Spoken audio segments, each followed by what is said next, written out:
தோழனே, என் சகோதரனே, நாளை என் வாழ்வில் என்ன நடக்கும், நான் எதை நோக்கி செல்கிறேன், எதை நான் பெறுவேன் என்ற கல்வி யாரிடத்தில் இருக்கிறது? இறைவன் சொல்லுகிறான், எந்த ஒரு உயிரும் அறியாது அது நாளை எதை செய்யும் என்று. இறைவன் மேலும் சொல்லுகிறான், ஒரு செயலை நாளை நான் செய்வேன் என்று சொல்லாதீர்கள். எதுவரை? இறைவன் நாடினாலே அன்றி என்ற வார்த்தையை சேர்க்காமல் என்ன சொல்ல வருகிறான்? எதிர்காலத்தை பற்றிய எல்லா கல்வியும் இறைவன் ஒருவனிடத்தில் தான் இருக்கிறது. இறைத்தூதர் ஸல்லல்லாஹு அலைஹி வஸல்லம் சொன்னார்கள், இந்த வானங்கள் பூமிகளை இறைவன் படைப்பதற்கு முன்னதாக 50,000 ஆண்டுகளுக்கு முன்னதாகவே மனிதர்களின் விதியை இறைவன் எழுதிவிட்டான்.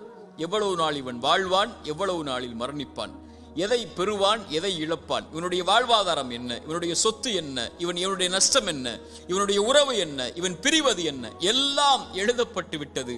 வானங்கள் பூமி படைப்பதற்கு 50,000 ஆண்டுகளுக்கு முன்னதாகவே தாயுடைய கருவறையில் அவன் இருக்கும் போதே மீண்டும் அதை உறுதிப்படுத்தினான்.